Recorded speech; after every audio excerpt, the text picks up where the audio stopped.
It's that season of the political cycle. Some call it the crazy season. A Bible with promises here and there coupled with political posturing. Everyone wants your vote. But do their former leaders throw them off? Can you imagine a South Africa with no deputy ministers, no provinces, premiers or legislatures?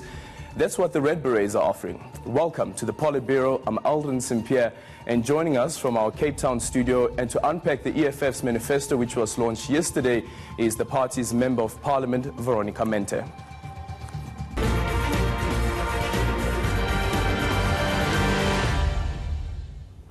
But before we get into that discussion, let's take a look and listen to what the party's CIC, Julius Malema, said while delivering the party's promises yesterday.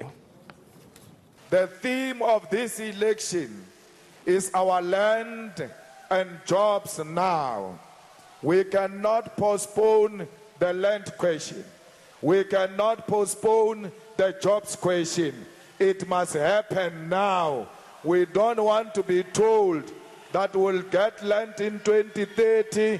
We don't want to be told that we'll get jobs in 2030. We want jobs now. We are hungry now. We want to eat now.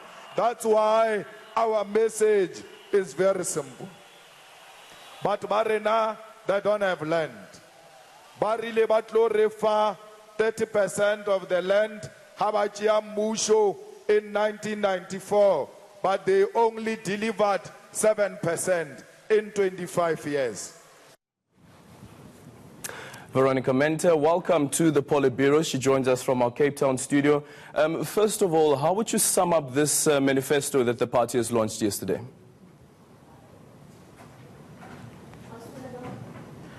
Good morning and thank you for having me.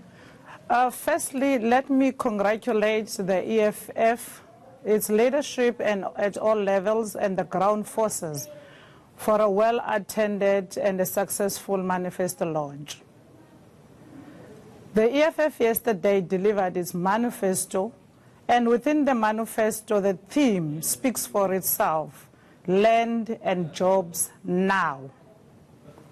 And the emphasis on now is exactly because of the conditions that South Africa is still finding it in the 25 years of democracy. The now is understandable, but the other question is the how.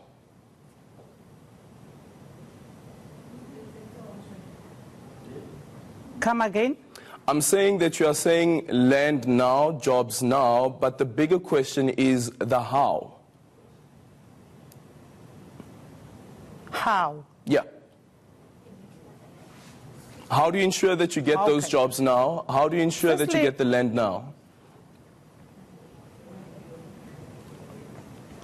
Firstly, the distribution of land or the land reform under the ANC government did not work.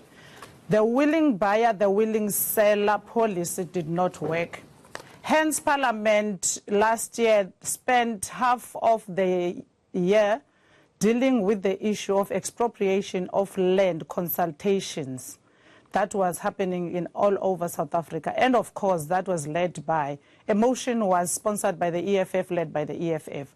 So we are saying that the land must be given to the people, and it must be given to the people free. There shouldn't be a compensation on anyone who is now possessing land and actually not even using that land. Whilst we are having people in squatter camps, hundreds and hundreds of people in scores living in squatter camps, whilst we have land that's laying fallow. That's the first thing we're going to do, that people, everyone must receive land. For accommodation, land must be given to people for business purposes. Land must be given to people for agrarian purposes. And even the sea that we have in our country, the fishers must now be contributing into the economy through the agro-processing and the fishing, which is going to be free to the people of South Africa. Let's speak about the issue around land, because it almost seems that the party is bringing in some sort of a disclaimer, some sort of a buffer with the Land Council that the party wants to introduce. Then does this Land Council then have the authority to say, no, we do not agree with the reasons that you have brought forward as to why you want to use this land?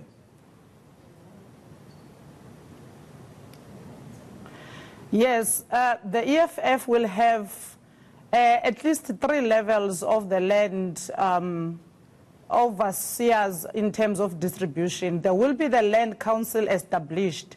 And in fact, as we have illustrated even in our founding manifesto, that the land will be under the custodian of the state. So the Land Council will be that body which facilitates the how, what do you want the land for, how long will you be occupying the land, for what purpose, and through that process we then determine how long can you be leased the land for. If it's for accommodation, it's even given with inheritance. Does the Land Council then also have the land ombudsman? Does the Land Council also then have the power to take land away from people?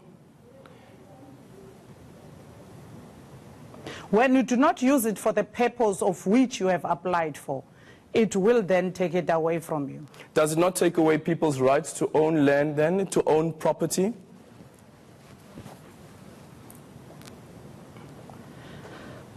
Okay, there is 2 things on land, on properties and the issue of land. The land, the soil that the property is on is another thing.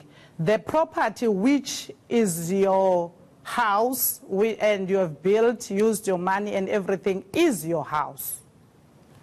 So this is my question then. If let's say you've applied for this piece of land and you say that you want to use it for business purposes, and the Land Council then believes or finds, or after investigation finds that actually this is not for business purposes, you may have used some money to build property on the land, does the Land Council then compensate you when the Land Council says that you're not using the land for the purposes that you have applied to use it for?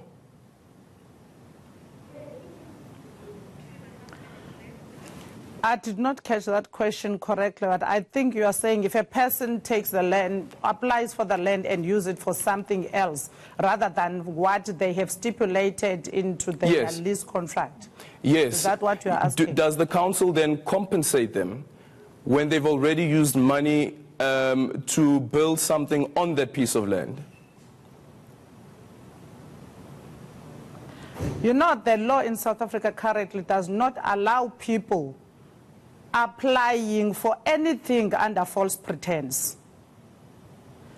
So if you are applying for land to utilize it for business, utilize it for business, and if ever you are having challenges in infrastructure and everything else, the government of the EFF will see to it that it assists you, provided that you are employing the people of South Africa and providing jobs to the people of South Africa.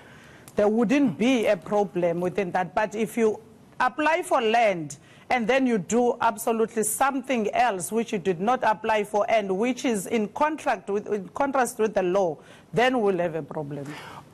Just quickly, the EFF is saying it wants to do away with provinces. Provinces shouldn't exist anymore. But at the same time, the EFF is also saying that it doesn't want to have premiers. It doesn't have premier candidates. But the night before the manifesto launch, the commander-in-chief of the EFF spoke about how confident he is that the EFF will win Gauteng. How do you balance these two? How do you balance these two contradictory statements?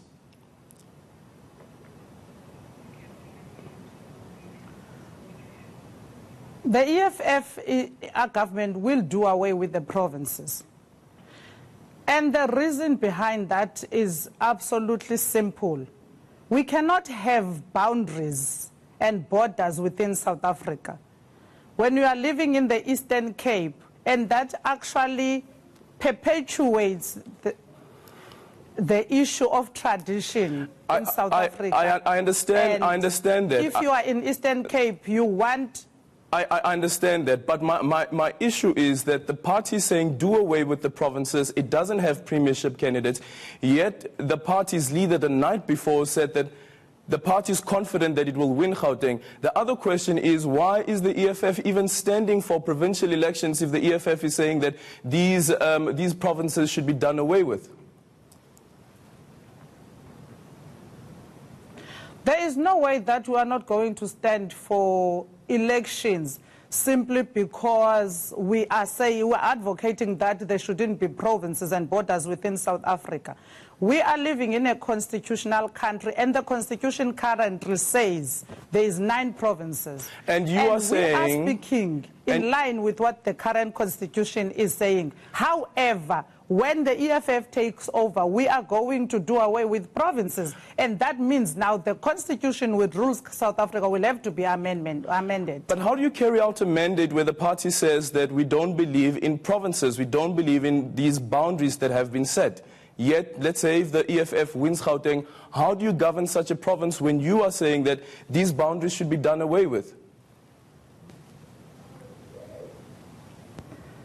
I did not get the question right. The line is not so good. I'm saying, if the EFF wins Gauteng, for instance, where would a premier of the EFF derive his mandate from when the party is saying that it doesn't believe in the provincial boundaries and these boundaries should be done away with? Well, then that we will deal with when we get to that point.